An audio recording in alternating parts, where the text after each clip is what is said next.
Jelang pelaksanaan ajang Pekan Olahraga Nasional Aceh Sumut di tahun 2024 ini, KONI Kota Palembang tengah mendata berapa banyak atletnya yang akan turun memperkuat kontingen Sumatera Selatan.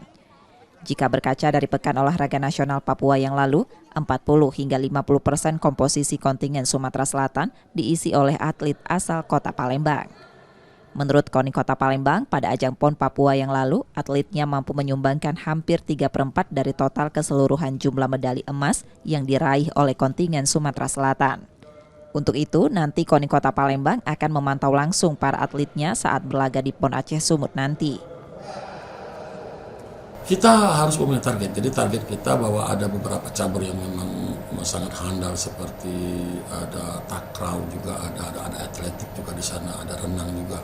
Kita mengharapkan bahwa kompetisi nasional ini membawa nama baik Sumatera Selatan pada umumnya, tapi terkhusus untuk nama baik Kota Palembang seperti itu. KONI Kota Palembang menilai para atletnya yang lolos ke PON Aceh Sumut 2024 merupakan aset berharga dan harus dibina secara intensif. Nur Muhammad, Kompas TV, Palembang, Sumatera Selatan.